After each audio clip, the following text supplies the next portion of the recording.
नमः सिद्धिभ्य। जय श्री ओम नमः सिद्धिभ्य।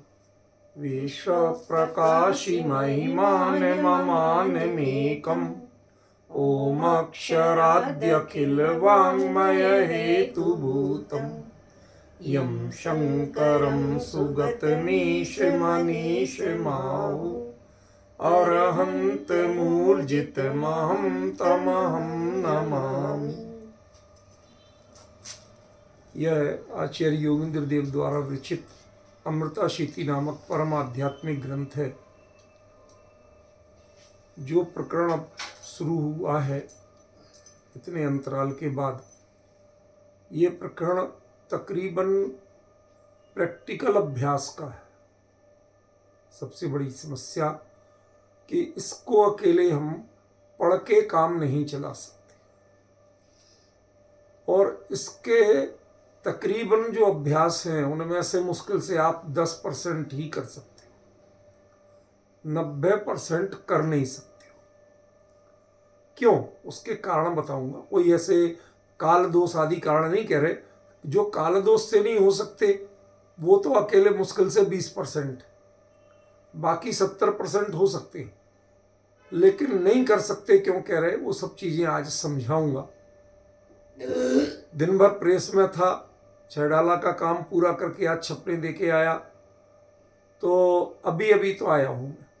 एक बार तो था कि आज चलेगा या नहीं, लेकिन मैंने कहा नहीं, चलाऊंगा मैं, और बस सीधा ऊपर आया और अभी ये चर्चा आपसे कर रहा हूं।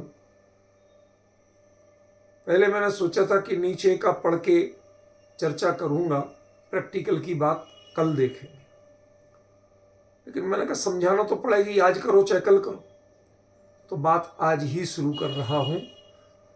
शुरू में वही प्रक्रिया समझा के करूंगा और उसके बाद आपको कराने का अभ्यास करूंगा। पहले टीकाकार ने इस छंद के बारे में क्या कहा वो जरा सा पढ़ लें। एक ही पंक्ति है, लंबी चौड़ी नहीं है। वो लिखते हैं, आत्माराधनाभ्यास निमित्त निरूपणार्थम उत्तर वृत्तावतार। आत्मा की आराधना का निमित्त क्या है? उपादान की बात नहीं कर रहे। इसलिए जो लोग आशंकित हैं, कह रहे साहब समय सार जैसी सिर्फ गायक की धुन के अलावा ये क्या बातें करने लगे, तो घबराओ नहीं। आचार्य ने ऐसे उपादान नहीं कहा, उन्होंने निमित्त ही कहा। अब अंतरंग कार्य के निमित्त भी अंतरंग होंगे, बहिरंग नहीं होंगे। ख्याल में आया ना? स्थूल पुण्य आदि के लिए जो किए जाते हैं उनके निमित्त बहिरंग हो जाते, प्योर। इसमें बहिरंग कम होगा और उसमें अंतरंगपना ज्यादा होगा। ठीक है ना? तो पहली बात आपको क्लियर हो गई कि इसमें जो कुछ भी बता रहे हैं वो निमित्त की चर्चा कर रहे हैं, उपादान की नहीं कर रहे हैं। इसलिए आप डिस्टर्ब मत होइए कि इसमें ये बात क्यों कह। पहली बात। दूसरी बात, निमित्त में भी दो रूप हैं। एक निमित्त उसे भी कहते हैं जो जिसको तोड़ के, जिस प्रक्रिया को छोड़ के मूल कार्य होता है। जैसे आत्मानुभूति किस विकल्प को तोड़ के होती, कोई तय नहीं। गुणभेद कि तुम गुणभेद में अटके होगे तो गुणभेद को सुलझाना पड़ेगा, उसका विकल्प तोड़ना पड़ेगा। तुम पर्याय में अटके होगे तो पर्याय में। हम लोगों के यहां एक बड़ी विचित्रता है, ध्यान से सुनना, मोक्षु लोगों के लिए खास बात कह रहा हूं। क्या विचित्रता है? वह विचित्रता ये है कि हमारे यहां सारी पिटाई पर्याय की गई। पर्याय को ही अनुभव में सारा दुश्मन बताया गया।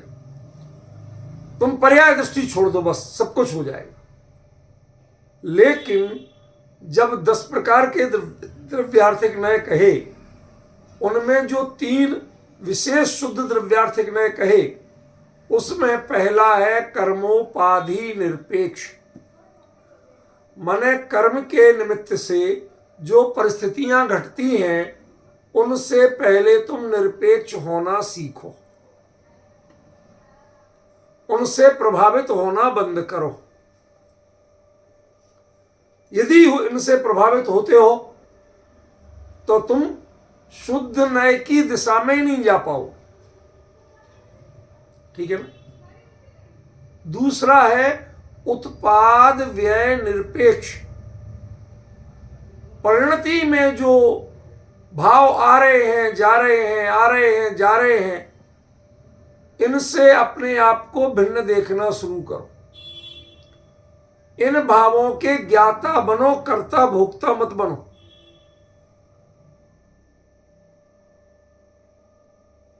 बहुत संक्षेप में बात कर रहा हूं, इसलिए जब सूत्र में बात हो तो आपको बहुत एकाग्रता जरूरी है। पहले मैं क्या बताया, कर्म के उदय से जो परिस्थितियां बन रही हैं उनको भले जानने में आए तो जान लो, वो खतरा नहीं है, पर उनसे अपना हित मत मानो। वो तुम्हारा कुछ भला बुरा कर सकते हैं ऐसा मत मानो। उनके कारण जो तुम्हें विपरीतता लग रही है वो तुम्हारा अज्ञान है, वो संयोग में प्रतिफलित हो रहे हैं, स्वभाव में कुछ नहीं बिगाड़ सकते। अरे साहब कैसे नहीं बिगाड़ सकते स्वभाव में? ज्ञानावरणी, दर्शनावरणी, मोहिनी, ये तो सब स्वभाव में ही बिगाड़ते हैं। सुन बताता, जो नाम मात्र तुष्मासम घोषंतों का ज्ञान था उतना ज्ञान तुम्हें है या उतना भी नहीं है? तो इसका मतलब छह उपसम लब्धि तुम्हें पूरी है। ज्ञानावरणी का उदय तुम्हें बाधक नहीं, और ज्ञानावरणी के साथ ही दर्शनावरणी है, तो दर्शनावरणी का उदय भी बाधक नहीं है। और मोहिनी, वो तो ऐसा प्राणी है कि जब तक उससे डरो तब तक वो डराता है, और जो अपने में सावधान होता दिखे उससे वो भागता है। ये ऐसा। पहले मैं ललितपुर में पिताजी का स्वाध्याय सुनने रात को मंदिर जाता था। मंदिर हमारे घर से थोड़ा दूर था, और वो पतली पतली छोटी छोटी गलियां, और उनमें स्ट्रीट लाइट के जो पीले बल्ब होते थे, कोई है जल रहे, जल रहे, नहीं जल रहे, नहीं जल रहे, 90% बुझे होते थे, 10% जले होते थे। तो पता चला कि 2 फरलांग पे एक बल्ब जल रहा। अब उससे पूरे में रोशनी कहाँ हो? वो पीले पीले बल्ब, और इतने ऊपर खंबे पे टंगे। आज जैसी ट्यूबलाइटें, हेलोजन की स्थिति तो थी नहीं, तो मतलब लगभग रोशनी नहीं होती थी। अब बीच में एक जगह एक कोई थी लेडीज, अपनी जैनी थी, दिगंबर जैन थी, उसके घर में कोई और नहीं था, तो वो जो अपना किराने की दुकान करती थी, कमाती थी, और उसके बदले में वो कुत्तों को पालती थी। तो सबको उसके यहाँ खाना मिलता और चीजें मिलती, सर्दियों में वो उनको कपड़े वपड़े भी पहना देती। तो उसके घर के मोड़ पे 8-10 कुत्ते रहते ही रहते थे। अब हम लोग जो बच्चे टाइप निकले और उन्हें भौंकना है, काटते नहीं थे लेकिन भौंकते बहुत थे, दौड़ाते थे। अब हम लोग चिल्ला के जान बचा के, किसी छोटे छोटे थे बहुत, किसी तरह जान बचा के जब उनकी रेंज से दूर हो जाए तो फिर पीछा नहीं करते थे, वो थोड़ा 1-8 फरलांग तक ही दौड़ाते थे। हम लोग रोज कहते, पिताजी आप लोग आते हो, आपको नहीं काटते, आपको नहीं भौंकते, आपके ऊपर नहीं झपटते, हम लोगों के ऊपर क्यों झपटते? मैं जो चर्चा कर रहा हूं निरर्थक नहीं कर रहा हूं, हमेशा विषय से ही जुड़ी होती है। तो पिताजी कहते, बेटा हम लोग इनके ये थोड़े बहुत भौंके भी ना तो उनके खड़े हुए तो वो चुप हो जाते हैं, और तुम भागते हो तो वो तुम्हारे पीछे झपटते हैं और डराते हैं और ज्यादा चिल्लाते हैं। ये मोह कर्म के उदय की भी यही स्थिति है। जीव जब तक इनसे डरता है, इसके उदयजन्य परिणामों से, इसने मेरा हित कर दिया, इसने मेरा हित कर दिया, ये भला है, ये बुरा है, सोचते रहो। जितना सोचोगे उतना ही ये तुम्हें दबा के रखेगा, डरा के रखेगा, हौसला ही नहीं होगा। और एक बार अपनी जगह खड़े होकर ऐसे देख लिया, दुम हिलाने लगता था। जो मुंह हिला रहा था वो पूंछ हिलाने लगता था। तो मोहिनी कर्म का उदय कोई बड़ी चीज रहा नहीं। जिन्हें अंतर का पुरुषार्थ करना है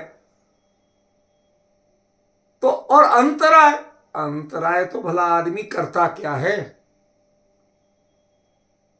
दान में तुम्हें कम मिला तो नहीं दे पाए, लाभ में मिला ही नहीं, भोग की पुद्गल की सामग्री में खेल है। जब तुम चेतन के प्रयास करोगे तो ये तुम्हें क्या बिगाड़ेगा। और आघातिया तो है ही आघातिया, उनको पूछता कौन है।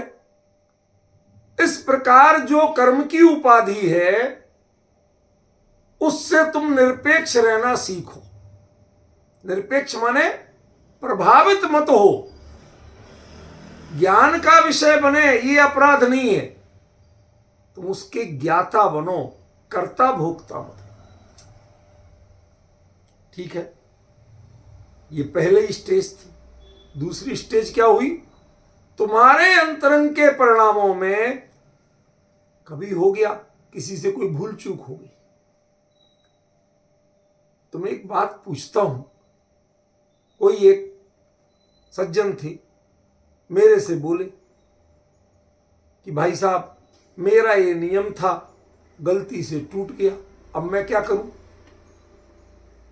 मुझे बहुत दुख हो रहा है। तो उन्हें एक पुड़िया पकड़ाई। पुड़िया पकड़ाना समझते हो, जिसमें दवाई ववाई कुछ नहीं होती, ऐसी चूरन वूरन पकड़ा देते। तो ऐसी पुड़िया पकड़ाई कि भाई तुम्हें भूल हो गई तो उपवास कर सकते हो, एक दिन का उपवास कर लो, कुछ दान दे सकते दान दे दो, कोई भी काम कर लो। अब आप कहें पुड़िया पकड़ाई क्यों कह रहे? अरे पुड़िया ही पकड़ाई तो है। जिस पर्याय ने भूल की उस पर्याय को ला सकते हो तुम? नहीं, ला सकते नहीं। और दूसरी पर्याय में इलाज कर रहे। कल की पर्याय में भूल हुई, आज की पर्याय में इलाज कर रहे। क्यों? तो 16 नंबर वाले को बीमारी थी, 17 नंबर वाले को इंजेक्शन लगा दिया। कल्याण किसका होगा? दोनों ही का ही होगा। वो बिना दवाई के मरेगा और ये गलत दवाई से मरेगा। इसलिए मैंने कहा था पुड़िया पकड़ाई, वो तसल्ली देने वाली बात है। क्यों? तुम्हें जब प्रायश्चित करोगे तो गलती का प्रॉपर एहसास रहेगा, दोबारा आसानी से नहीं करोगे। वो बस इतने काम का है। जो लोग सोचते हो उससे पाप मिट गए, नहीं, ये भ्रम है। तो जो उत्पाद व्यय है, माना कि भूल हो गई, गुस्सा आ गया, काम के, क्रोध के, मद के, लोभ के, कोई भी माया के परिणाम हो गए, सही है। क्या आप उसके ज्ञाता रहते हो या उसमें तन्मय होते हो? यही गड़बड़ी है। उत्पाद व्यय निरपेक्ष, उत्पाद व्यय हो नहीं होंगे ऐसा तुम नहीं कर सकते। स्वरूप में रमे नहीं हो तो ये तो पर्याय के उत्पाद व्यय तो चलेंगे, इनके खेल तो चलेंगे। लेकिन यदि तुम्हें अपने आत्मा की आराधना करनी है तो इनके ज्ञाता बनना सीखो, इनमें तन्मयता करना मत सीखो। तीसरा है भेद कल्पना निरपेक्ष। अब आदमी थोड़ा पंडित हो गया। अभी तक दूसरों से प्रभावित हो रहा था, कहते डरो मत, घबराओ मत, कुछ नहीं होगा, कुत्ता नहीं काटे। अभी तक तो ऐसा था। अब कहा पिताजी जो आपने समझाया था ये बात समझ में नहीं आई। तो उन्होंने कहा क्या समझ में नहीं आई? तो जो बात थी बताई। तो उन्होंने उसका उत्तर दिया। मतलब क्या है कहने का? भेद कल्पना किसमें होती है? अपने स्वरूप के बारे में कि पर के बारे में? मैं अनंत गुणवान हूं, मैं संख्यात प्रदेशी हूं, इत्यादि रूप से जो विकल्प करते हो, भैया हमें जहां जाना उसका परिचय तो लेना पड़ेगा कि आत्मा के अनुभव के लिए आत्मा के परिचय की जरूरत नहीं है।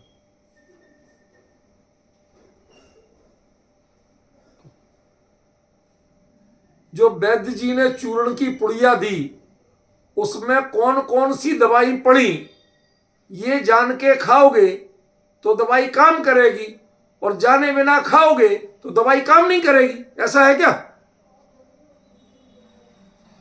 अब आप बात समझ रहे कि नहीं समझ रहे? वो काम कर रही है। क्यों?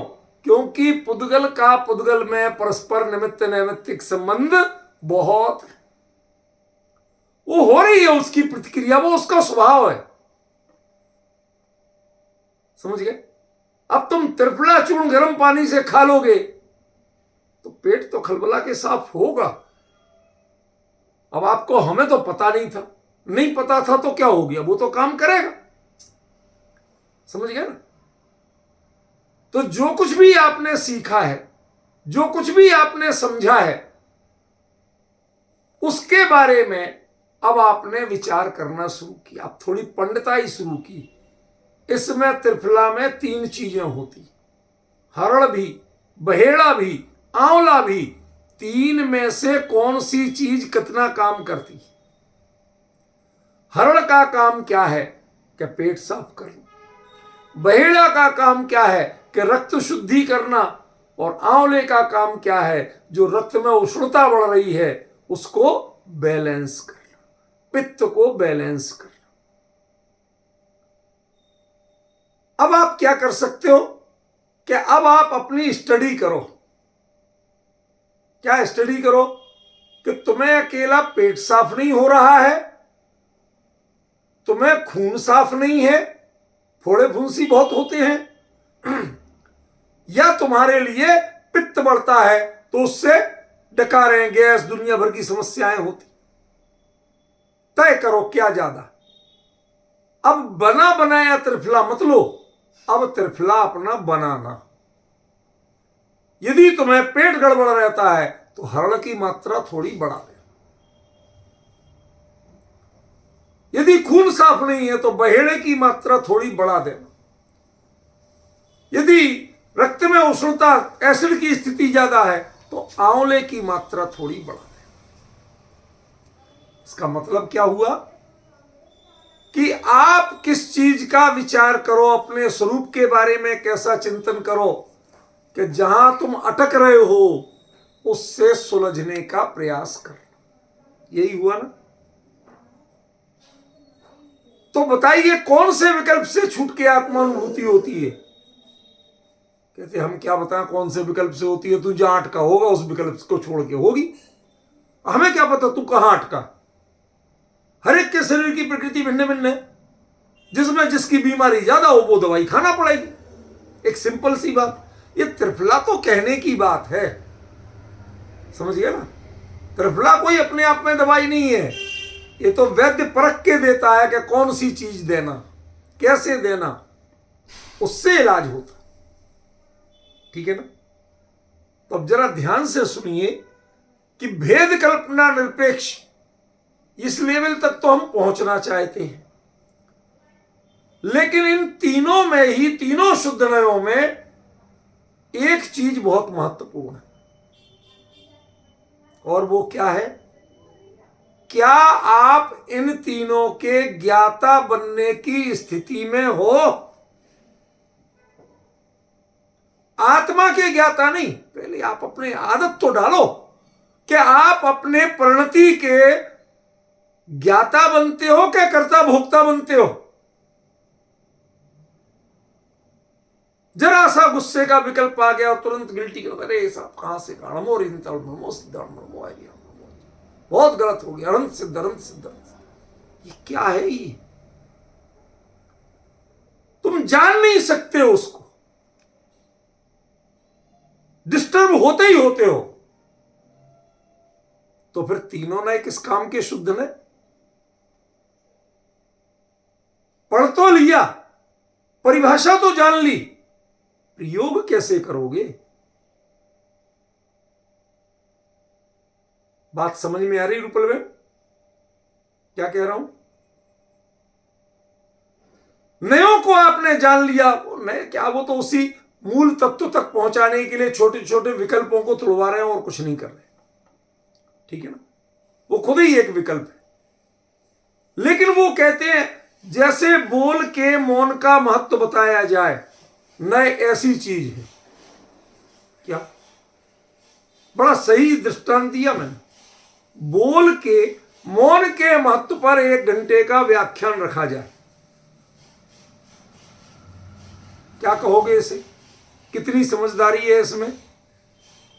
क्या, फिर से बोलता हूं, मौन के महत्व पर 1 घंटे का व्याख्यान रखा जाए। बोलने वाला भी बड़ा पंडित, वो भी आ गया बोलने, और सैकड़ों श्रोता भी इकट्ठे हो गए। मुझे लगता है सब मूर्खों की भीड़ है, पंडित भी मूर्ख और श्रोता भी मूर्ख। क्यों? कि महत्व है मौन का, प्रक्रिया है मौन की, कीमत है मौन की, और तुम मौन को तोड़ के बता रहे। ऐसे तीनों शुद्ध नए 3 तरह के विकल्पों को तोड़ने के लिए हैं, लेकिन खुद विकल्प रूप है। इसलिए मैं नए का चर्चा का निषेध करता हूं ज्यादा, बाकी कोई नए से मेरा झगड़ा थोड़ी, समझी? अब जरा ध्यान से सुनना क्या कह रहा हूं, बहुत शांति से। क्या कहा? आपके लिए इन तीनों के बारे में पढ़ तो लिया आपने, लेकिन समस्या क्या हो रही? समस्या ये हो रही कि तीनों के ज्ञाता बनो, तन्मय मत बनो, कर्ता भोक्ता मत बनो, लेकिन आपको ज्ञाता बनने का अभ्यास ही नहीं। जब मौका मिलता है तो कर्ता भोक्ता बन जाती। समझ लो, वो हमने आपको हनुमान जी वाला सुनाया था कि नहीं, कि वो उड़ते हुए जाना था उन्हें संजीवनी बूटी का लेके, अब उसने गलती से रस्सी छोड़ दी तेजी से, तो धीरे धीरे जाते तो चोट नहीं लगती, अब वो टकरा गए, तो रामचंद्र जी आए बात संभालने के लिए। तात संजीवनी बूटी ले आए क्या? अब वो तो उनके आराध्य थे रामचंद्र जी, हनुमान जी के, उनकी मान्यता के अनुसार। अब बोले तो बड़े विनय से बोलना चाहिए, और वो बोला संजीवनी करा गई। एक गाली दी जोरदार, पहले ये बताओ रस्सी किसने छोड़ी थी? अब रामचंद्र जी की सब उतर गई कि नहीं उतर गई? भाई रोल सही, लेकिन रोल तो कर रहे थे ना, तो तुझे भी हनुमान का ही रोल करना था, रामचंद्र जी की इज्जत करना थी, और तूने इज्जत की नहीं, तो रामचंद्र जी का रोल करने का फायदा क्या हुआ ये तो बताओ। ऐसी शुद्ध नय की भाषा बोलने का फायदा क्या हुआ कि तू 3 में से किसी का ज्ञाता नहीं बन पाया, किसी को ज्ञाता भाव से देख नहीं पाया कि क्या हो रहा, उसमें कर्ता भोक्ता बन गया, भाव संजीवनी करा गई। ये जो बोल रहे हो ये भाषा क्या बता रही? ये भाषा क्या हनुमान की भाषा है? ये डायलॉग क्या राम के प्रति हो सकता है? नहीं हो सकता। ये दोनों की मर्यादा भंग हो रही है, न केवल हनुमान की बल्कि राम की भी मर्यादा भंग हो रही है। समझ रहे? इसी प्रकार शुद्ध नय की भी मर्यादा भंग हो रही है, और शुद्ध नय से जो मिलना चाहिए उसकी भी मर्यादा भंग हो रही है। क्यों हो रही है? क्योंकि आपने ज्ञाता बन के प्रणति को देखना नहीं सीखा। अब समझ में आ रहा है इसका महत्व क्या है? ये ज्ञाता बन के प्रणति को देखना सीख सको, इसके लिए ये ग्रंथ है।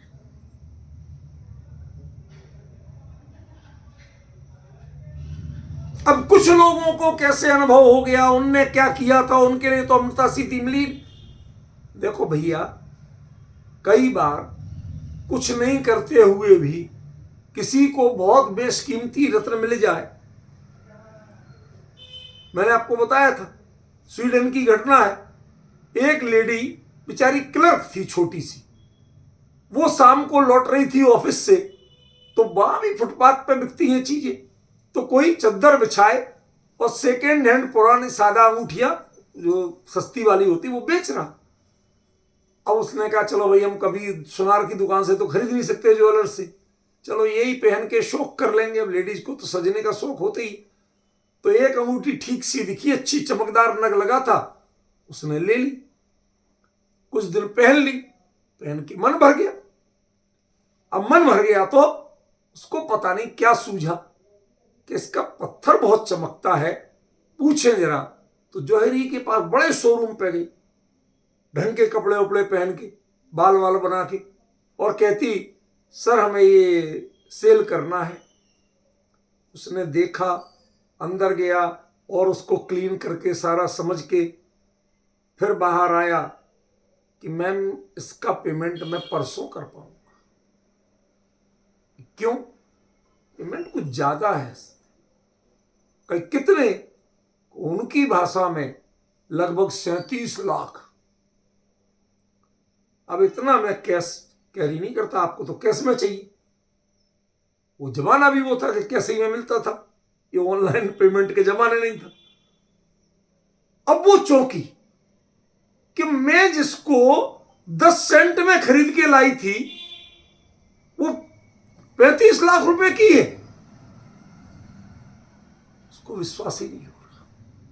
तूने पहचाना नहीं था, तेरे हाथ में थी असली हीरा, बेशकीमती हीरा लगा था। ना बेचने वाले ने पहचाना था, इसने फुटपाथ पे बेची, नहीं तो वो देता क्या। और ना इसने खरीदते समय पहचाना था। क्यों? क्योंकि 10 सेंट में कोई हीरा मिलता है। तो चीज मिल जाना वो एक अलग बात है, पर बाकी जो प्रॉपर प्रोसेस होना है, तो प्रोसेस का तरीका यही है। जो लोग खाली बातें सुन सुन के नहीं कर पा रहे, प्रवचन सुन सुन के नहीं कर पा रहे, उनका सबसे बड़ा कारण ये है, कोई नए की कक्षाएं ज्वाइन करते हैं, कोई करणान योग की ज्वाइन करते हैं, इसका शिविर ज्वाइन करते हैं, सब सुनाते हैं। सुनने के बाद जो प्रक्रिया करनी है उसकी जड़ है कि क्या आपने ज्ञाता होते हुए ज्ञाता स्वभाव का आश्रय ले पाए। अरे अपने नहीं, पर के ही सही, लेकिन अकेले ज्ञाता बन के जान पाए या कर्ता भोक्ता बन के जानते हो, निरपेक्ष होके जान पाए कि तन्मयता से जानते हो। ये सारा प्रश्न। राजमार्ग यही है। अपवाद मार्ग से कुछ भी हो जाए, राजमार्ग यही है। समझ गए?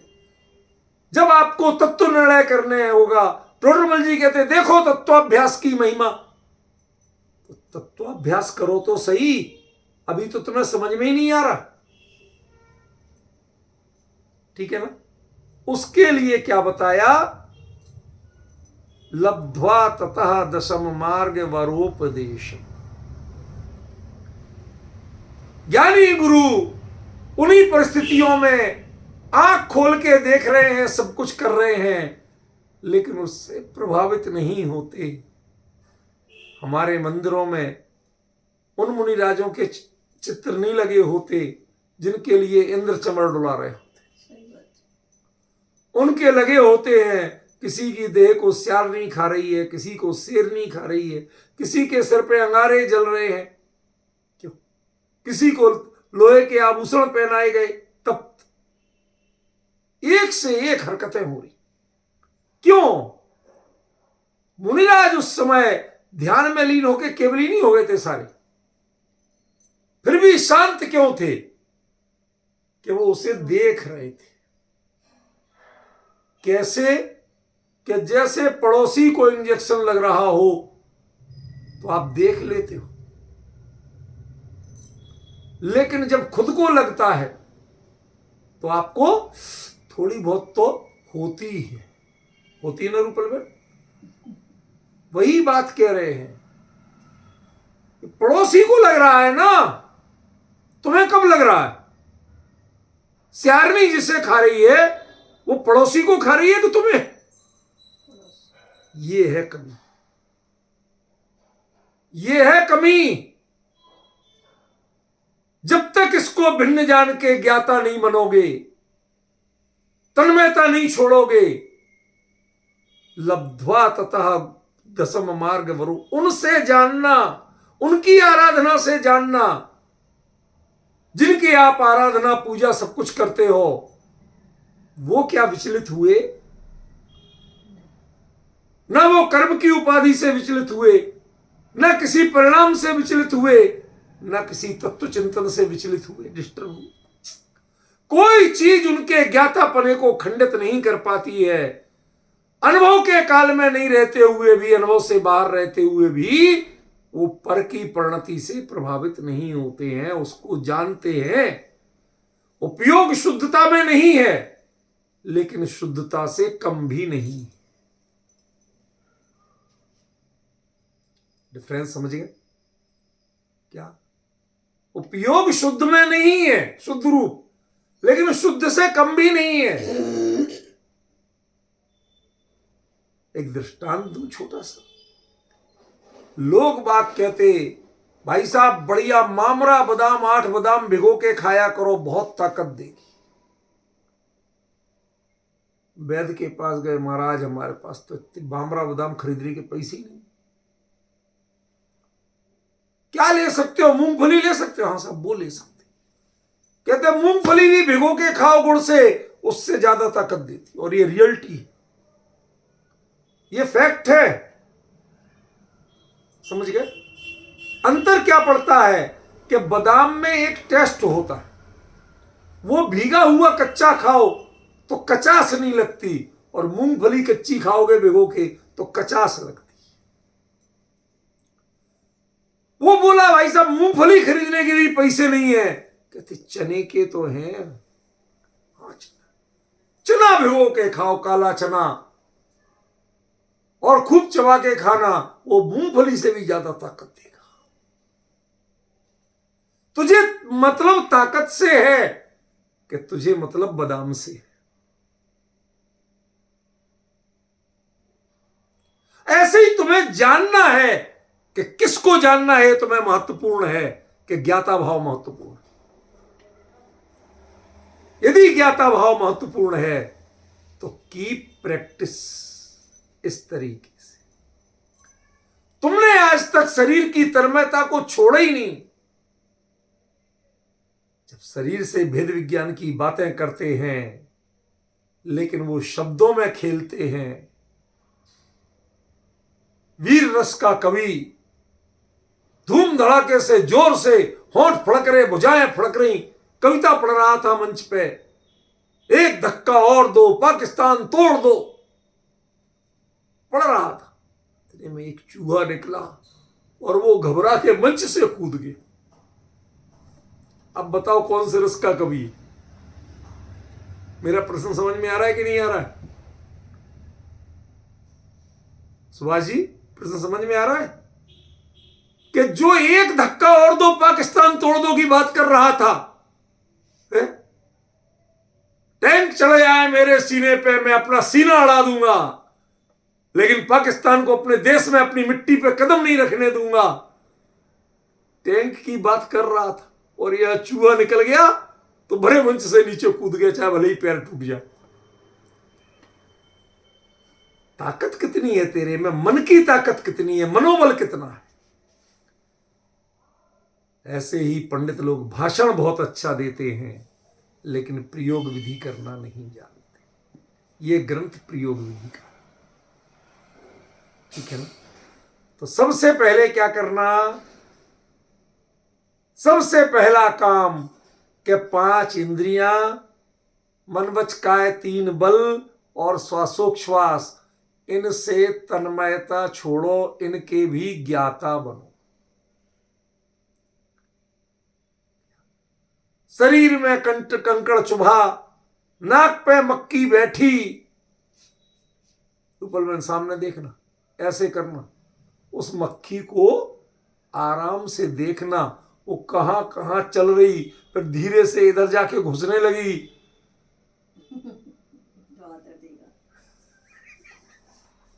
अब बताओ ये हाथ चलेगा कि नहीं? क्यों? वो आंख में घुसने लगे चलती चलती, कान में घुसने लगे, थोड़ा सा मुंह खुलाओ मुंह में घुसने लगे, उसमें अकल थोड़ी है। सही है ना बात? अब आप बताओ कितनी देर उसके ज्ञाता रह सकते? कब तक? नाक पे यहां से यहां तक चल ले, सुरसुरी नहीं हो रही, तब तक तो आप देखते रहते हो क्या कर रही है क्या कर रही है। और ज्यों ही वो इधर को घुसना शुरू की और सुरसुरी हुई, एक तरफ सीधा पड़ता। अंतर समझ में आया कि नहीं आया? अभी आपने ज्ञातापना सीखा नहीं। जब दसम मार्ग पे पहुंचोगे तो आपको पहली बार फीलिंग होगी कि ज्ञातापना क्या होता है। उस स्टेज पे जाके मैं इसके लिए एक दृष्टांत और दूंगा, फिर थोड़ी प्रैक्टिस की बात पे आऊंगा। एक बार कल्पना करना कि परिवार के लोग आपकी देह को आपके सामने, आपके माने आप तो चेतन हो ना, आत्मा हो ना, निकल गए शरीर से, अब ज्ञाता हो, देख तो सकते ही हो, वो आपके सामने जला रहे, लकड़ियों की चिता पर रख रहे, आपका बेटा उसे आग लगा रहा है, समझ में आया? और थोड़ी जल पाई कि उन्होंने यही चिंता नहीं की भले आदमियों ने कि भैया पूरी ही जल जाए, अब जलती रहेगी, क्या करें, चलो अपने घर जलती रहेगी, जो वो शमशान का पंडित देख लेगा। एक बार कल्पना करो, ऐसा सपना ही सही देख पाओगे क्या?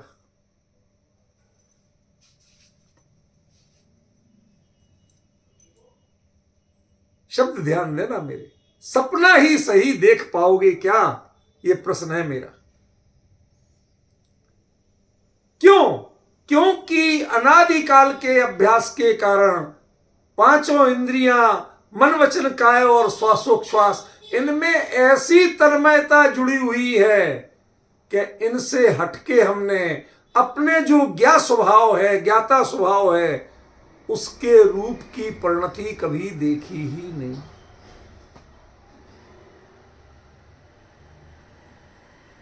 समझ गए? इसलिए मनसा स्थिरताम प्रयत्नात्, उस दसम द्वार में मन की स्थिरता करने की कोशिश करो। यदि उपयोग वहां लग गया, मन की ताकत सारी वहां लग गई, ऊर्जा लग गई, तो उस क्षण पे आप देखोगे कि शरीर में कब कहां क्या हो रहा था आपको कुछ पता नहीं चलेगा। और पता चलेगा भी तो वो शरीर में हो रहा है ऐसा पता चलेगा, वो मुझे हो रहा है ऐसा पता नहीं चलेगा। डिफरेंस समझिए। अरे मुमुक्षु लोग शुद्ध नहीं की बात तो करते हैं कि नहीं करते हैं? शुद्ध द्रव्यार्थिक नहीं की बात करते हैं कि नहीं करते हैं? उसे अपनाने की बात करते हैं कि नहीं करते हैं?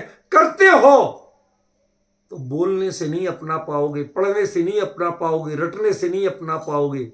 उसके लिए ज्ञाता स्वभाव का आश्रय लेना, ज्ञाता बन के देखना।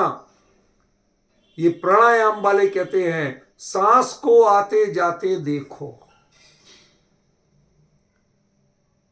ये मेरी सांस है, किसकी? कुछ टेंशन नहीं, आते जाते देखो का।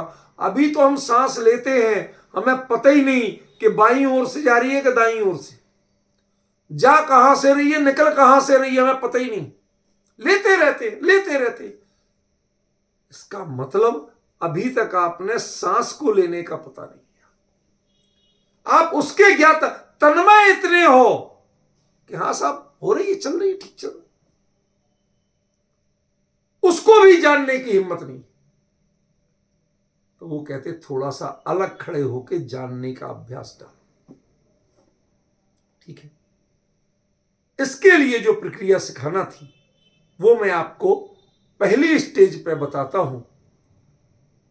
उसके लिए उन्होंने कहा कि आप सुस्थिर होके बैठ जाओ, गिरो करो नहीं, आलथी पालथी लगा लो, ज्यादा कुछ मत करो। ठीक है ना, रीढ़ की हड्डी सीधी कर लो, बिल्कुल सीधे होके और बैठ जाओ। अपने ज्ञान मुद्रा ले लो या जो भी ले लो, बैठ जाओ। इसको कहते हैं ज्ञान मुद्रा। ठीक है ना, और जो बैठे और इसको ये घुटनों के ऊपर दोनों हथेली ऐसी रख ली, ये घुटने के ऊपर। अब आपको दिख तो नहीं रहा उससे, लेकिन अब मैं क्या करूं, जितना दिखा सकता हूं उतना दिखा रहा हूं। और बिल्कुल सीधे करके बैठ जाओ। अब आप देखो पहले सांस कहां से आ रही है, प्रॉपर आ रही है ना।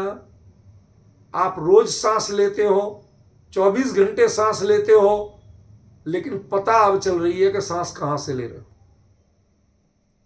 कम से कम उसे जानने की कोशिश तो की ना, उसको तो जाना ना।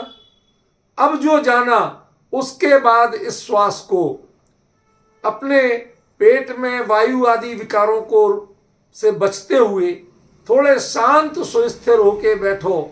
और एक बार थोड़ा सा 2-3 बार ऐसा पेट हल्का आगे पीछे करके फालतू वायु निकाल दो। फिर जोर से पूरी सांस लेना।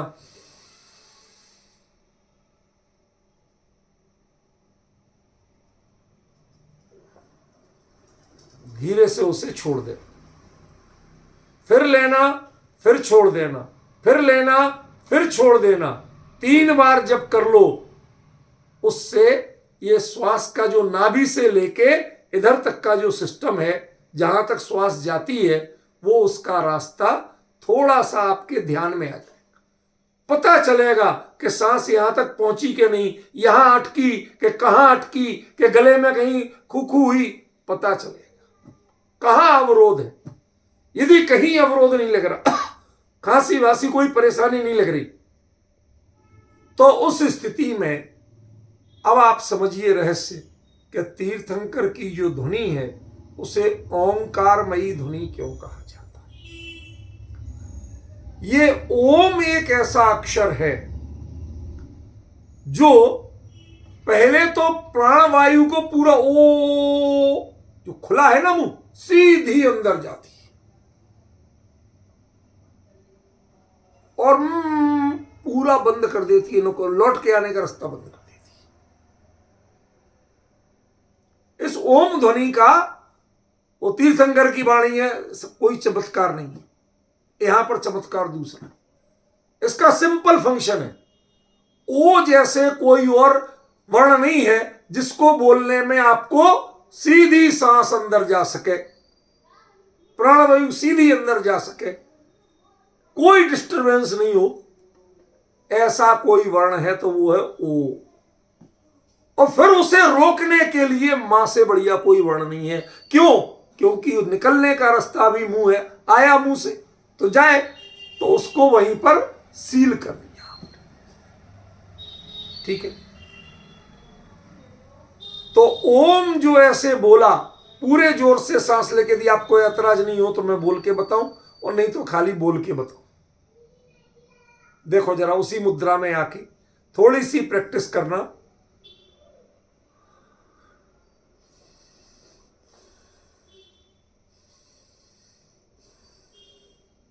तीन बार पूरा फुला के देख लिया, साफ कर लिया। अब सांस लेना, ओ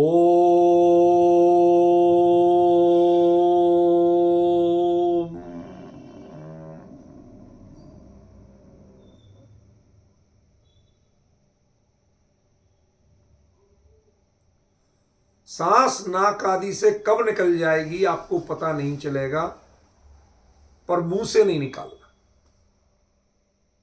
ली थी यहां से, निकालना यहां से।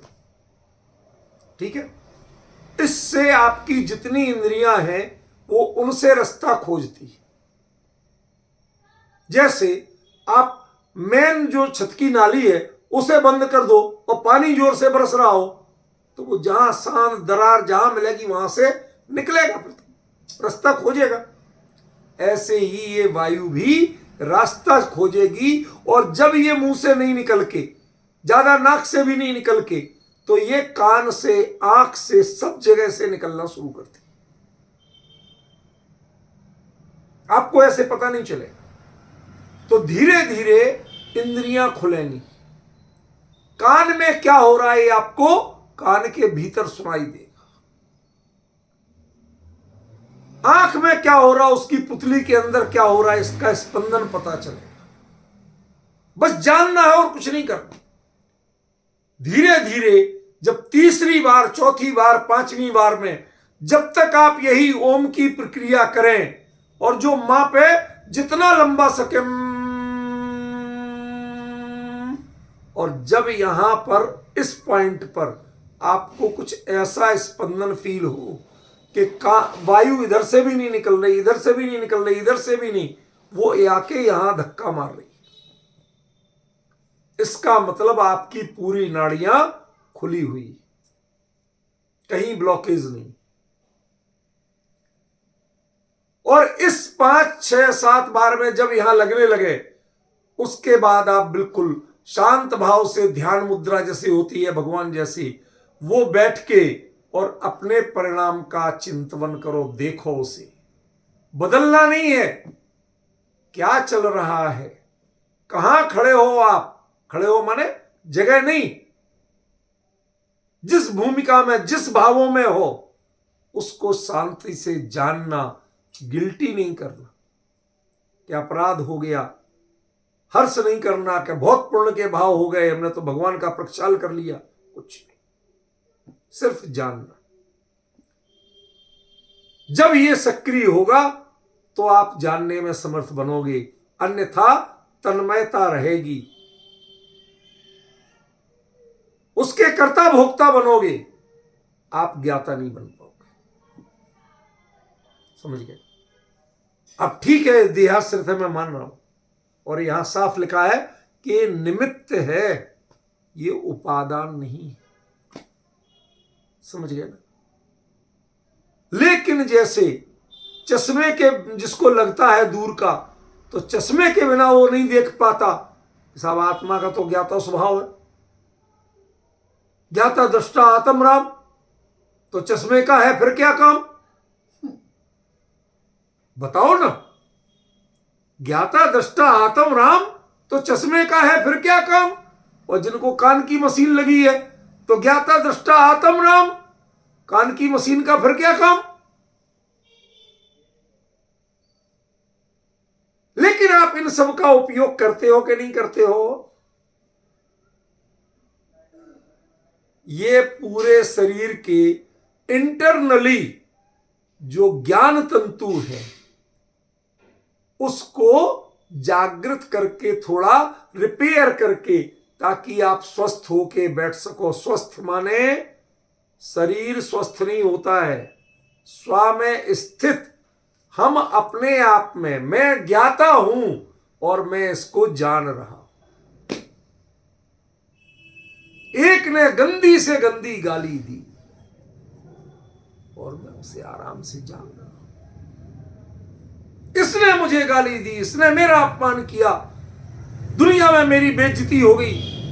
इस सब से ऊपर उठ के उससे पूछो कौन सी गाली दी थी, कि सब फला गाली दी थी, तुझे कुछ नहीं लगा? क्या लगता?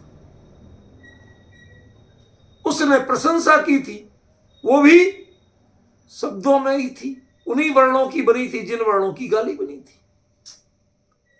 अब जान लिया, जानने के अलावा और क्या करूं मैं? ये जो चिंतन की धारा बदलती है, ये काम करती है। ये जो अमृता शीतका ये विवरण है, ये सारा उस दिशा में ले जाता। और जब यहां का आपको आ जाए, तो प्रयत्ना तस्मिन विधेयी मनसा स्थिरताम, फिर दिमाग को पूरा, मन को पूरा वहीं लगाए रखो कि वहां क्या हो रहा है, अब कुछ हो रहा है कि नहीं हो रहा है।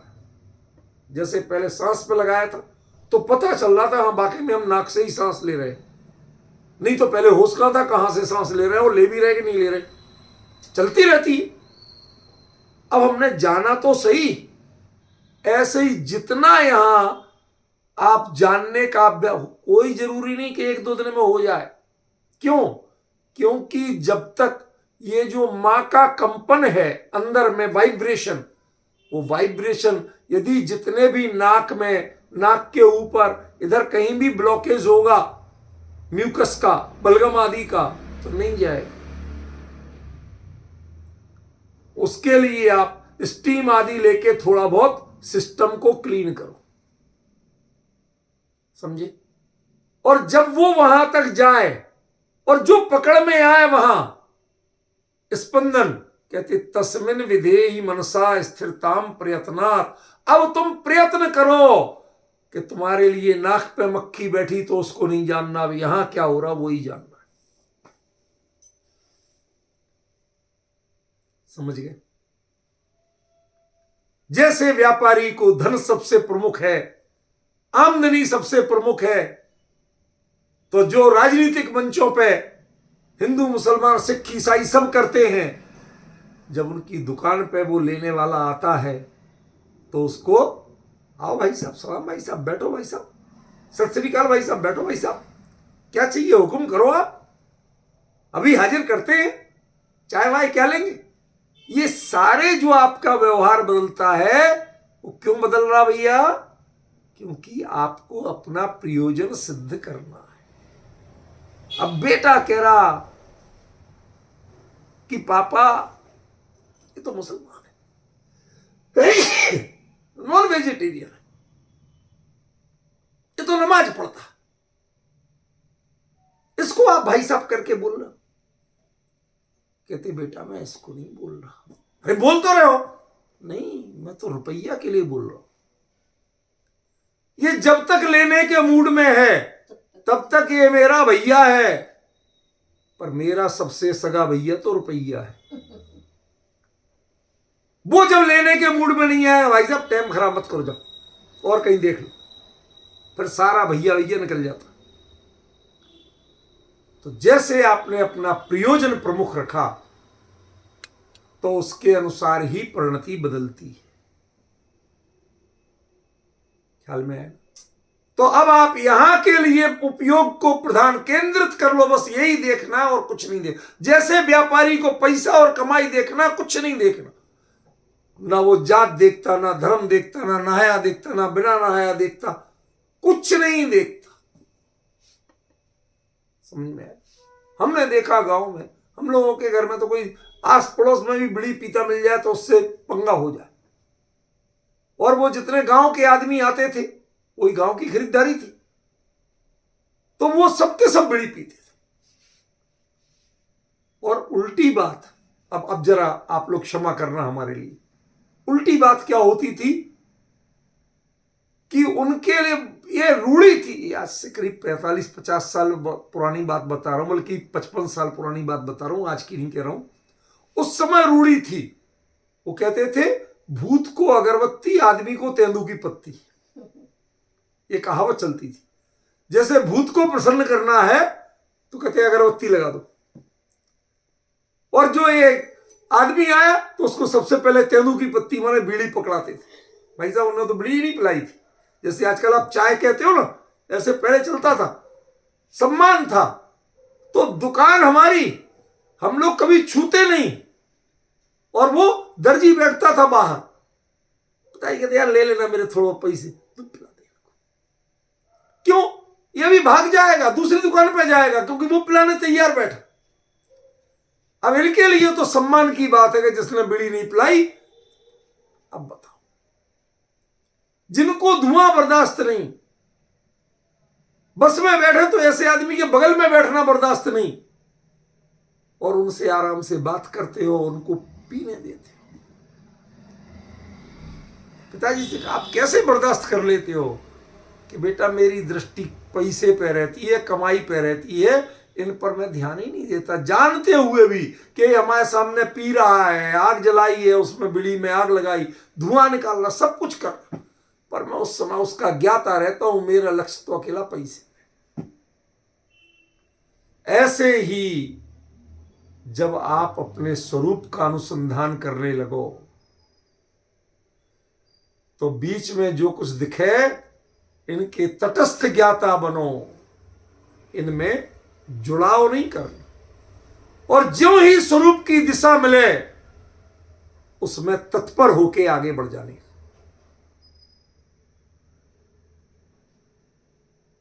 तस्मिन विधेहि मनसा स्थिरताम प्रयत्नात्, वो जगह से, उस पर उपयोग की एकाग्रता से वो पावर मिलती है, वो क्षमता मिलती है, वो एक नई दिशा मिलती है कि आप किसके से तटस्थ रहो।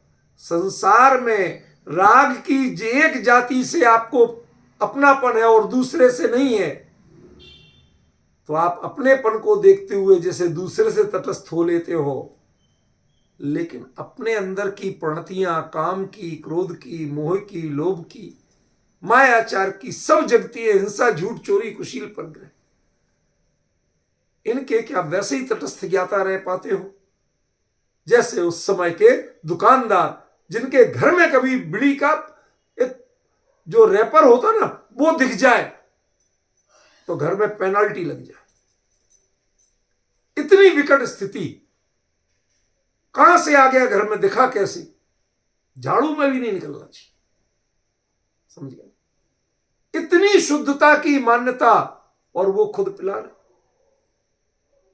उसका खर्चा दे रहे। क्यों? क्योंकि हम सब कुछ कर रहे हैं पर हमारे उसमें 1% भी श्रद्धा नहीं है, 1% भी जुड़ाव नहीं है। हमारी दृष्टि निरंतर अकेली पैसे पे, आमदनी पे। संसार में एक कसाय दूसरे कसाय को खा जाती है, ये कोई बड़ी बात नहीं। जब मान कसाय की तीव्रता होती है तो जो पैसा खींच खींच के कैसे कमाते हैं वो पैसा दान में दे देते, समझ में। हर कसाय की यही प्रवृत्ति है, एक कसाय जो जोर मारेगी दूसरी कसाय को खा जाएगी। कसाय कसाय को खाए तो तुम ज्ञाता नहीं हो, तुम्हें ज्ञाता बनना है। किसी को खाना नहीं है, नष्ट नहीं करना है, मात्र जानना है। कसाई की क्या बिसात के जब आत्मा जानने लगे तो वो टिक जाए, करेगी क्या वो। जैसे उन कुत्तों के सामने आप सीधे खड़े हो गए, डरे ही नहीं, तो वो कूं कूं करके दुम हिलाते। बचपन में वो थोड़े चेचक वेचक के दाग थे ना, तो लोग बाग मजाक उड़ाते थे कोई गाना गा के, और मैं चिढ़ता था और मैं बाहर निकला नहीं और लोगों ने वो गाना गाना शुरू किया। अब किस किस से लो, इधर भी गा रहा, उधर भी गा रहा, उधर भी गा रहा। पिताजी से कहे सब लोग बहुत दुष्ट, मुझे चिढ़ाते। कहते बेटा वो तुम्हें नहीं चिढ़ाते हो, तुम चिढ़ते हो, समझ में। क्या करें कि कल जाना और वो गाए ना, उनके बगल में बैठे, हाँ पूरा सुनाओ पूरा।